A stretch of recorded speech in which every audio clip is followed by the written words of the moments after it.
presence and the power of the Holy Spirit of God in our lives. Amen. Amen. Okay, enough of that. Let's go to our scripture lesson for today. Okay, it's coming from the concept of beggars again. Acts chapter 3, verse number 6. But Peter said, I don't have any silver or gold for you, but I'll give you what I have. In the name of Jesus Christ the Nazarene, get up and walk. Praise the Lord. Praise the Lord. Today's message is the title, What Do We Have? What do we have? Let's pray. Dear Heavenly Father, I thank you for your blessings this morning. I thank you for the presence of your Spirit that we can sense. I thank you for your promise that you would be with us always, even until the end of the age. I thank you, Lord, that you sent Jesus to die on the cross so that we can be forgiven. I thank you, Lord, that he shed his blood so that we can be cleansed from all unrighteousness. And today, as I minister this message that you've given me for these good people, I pray that you would anoint me one more time with the Holy Spirit. God, let your Holy Ghost just flow through me and anoint the words that I say, and let those words go out to achieve exactly what you want them to achieve today. I thank you for what you're going to do. We're going to give you glory. We're going to give you praise. We're going to give you honor for what you are going to do right now as we continue our worship through looking at your word. I give you this request in the name of Jesus. Amen and amen. Now, Peter and John are walking by the beautiful gate. We'll catch you up real quick here, just, kind of get your mind back on where we were last week, because we're going to be talking about the beggars a little bit more today. They're walking by the beautiful gate. They've walked by this gate many, many times. A beggar there. They walked by this man a bunch of times, and they see him, and Peter says to him, look on us. And the man looked up at him, expecting to get some money from them. He tells them, I don't have any silver or gold. I am not flush. Matter of fact, my pockets are empty today. But I'm going to give you what I do have. In the name of Jesus Christ, the Nazarene. Get up and walk. Rise up and walk, he said to that man. And y'all remember what happened. He reached down toward the man grabbed Peter's hand, Peter pulled him up, and instantly his legs that had never worked before worked. And we went running and leaping and praising God into the temple and created a real big commotion. Everybody came running over to see what was going on. We're going to talk about that later.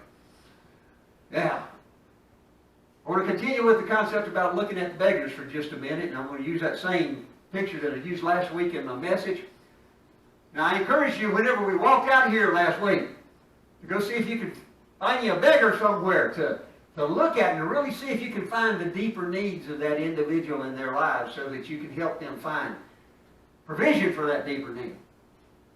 Now, Peter and John are walking by, and they tell the man, we don't have any money. Now, we need to remember something. For a very, very long time, people associated with holiness and Pentecostal doctrine were not very wealthy people. Okay, they were considered to be that group of folks who were the outcasts from across the tracks. And in some towns, that's literally where they would let them build their churches, was on the other side of the railroad tracks, so they wouldn't be close to the middle of town. Now, James and Paul both talk about how there's not a lot of wealthy people going to make it into the kingdom of God. And Jesus himself said that not many rich people will be in the kingdom of God. But then he followed it up and he said, but with God all things are possible, because he did want you to understand that there may not be a lot of rich folks there, but it's not impossible. In other words, rich people can make it into the kingdom of heaven. They can be there. I think y'all have all heard probably sermons about how the point that Jesus was making is you can't rely on your riches. You can't rely on your riches to get there. Now, Peter and John were fishermen, right? They didn't have a lot of money. They were not members of the upper socioeconomic class of the day, folks. They'd been following Jesus for about 3 years. And during that time, if you go back and you pay attention to what's in Scriptures, especially in the Gospels, you'll discover that they were relying on the generosity of people who were willing to support this rabbi, this teacher, this master named Jesus Christ in his ministry, this prophet of God that they figured he was. this potential Messiah they were hoping he was going to be, who was going to free them from Rome. They were supporting him, and so the people who were following Jesus Christ, his disciples, were relying on their generosity to be able to eat. Even though Judas was stealing some of it sometime, they still had to rely on generosity of those folks who were supporting Jesus to be able to have what they need. So here it is, Jesus is gone now. He's ascended to heaven. The day of Pentecost has come. The Holy Spirit has fallen on that group of believers in that upper room, and they're beginning to make a big sign in this city of Jerusalem of what they're doing and what they're talking about. They didn't have a lot of money. Now, on that day that the Holy Spirit prompted Peter and John to minister to that beggar, okay, their pockets were probably empty. You know, because Peter said, "I don't have any money for you." They admitted that they were finally broke. That they didn't have any money. But then they told the beggar, "I'm going to give you what I do have." Right? They met the deeper need of that beggar through the authority of the name of Jesus Christ. They gave him a miracle that met his deeper need because of the power in Jesus Christ. They didn't give him money so he could feed himself that day. They gave him the ability to walk so he could go out and work and earn a living and feed himself every day. You see, that's what they had to give. They had Jesus. Now, when we run across modern-day beggars, and we're looking at them, and we're trying to figure out what do they really need. In other words, they're saying this, but, you know, we talked about this last week. What is it that they really need? What's their deeper needs? We need to remember that those lives are not going to be changed permanently until they have that supernatural experience I talked about last week. Until they have something happen in their lives that is so miraculous and so beyond ordinary that they are changed forever. You see, today's beggars need something special. They need to have a miraculous transformation take place in their lives. They need a miraculous transformation. Now, what's a miracle? Something doesn't normally happen. I always call a miracle something that is beyond the laws of nature. Okay? And a transformation, if you look up the word transformation, you discover that trans means across and formation means the development of something. So, in other words, they need a changing in their lives that puts them into being a different kind of being. That's what they need.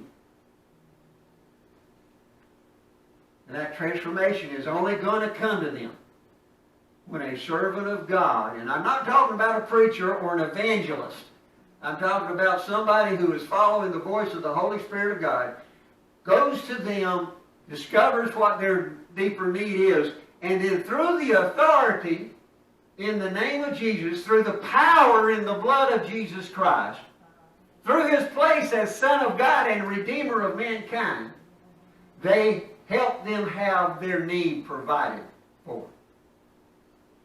Peter and John were not supernatural beings, folks. They weren't. They were just like you and me. They were not supernatural beings, but Jesus is. Peter and John did not possess in their own abilities what was going to be needed to meet that man's complete need. They didn't possess the miraculous power that was going to be needed, but Jesus does. He does possess that power. Peter and John were not capable of exercising absolute authority over the physical realm or the spiritual realm, but Jesus Christ can. You see, they were ordinary folks just like you and me. They were ordinary people. They were normal people just like we are. They were not able to help the beggar in their own power, which meant they were going to have power someplace else, doesn't it? This isn't in my notes, Elizabeth, so hang on. This week, my wife got in her Buick car to crank it up to go to Teen Challenge to volunteer over there, and it wouldn't turn over. It didn't even click. Y'all know what that click is, right? It didn't even click. So she got the battery charger, she hooked the battery charger up, let it charge up, the little charger light thing on the battery says charged, comes on green. She got back in the car, nothing. Nothing. It wasn't just the battery needed to be charged. There is something keeping the power. Ooh, I could stay here a while. But I'm not. There's something keeping the power that's in that battery, in that Buick, from getting to the ignition to turn that engine over. I may preach on that later on. There's something that's preventing the power from getting there. Well, Peter and John, being normal folks like us, they had to have something that was going to connect the power to the people that they were ministering to.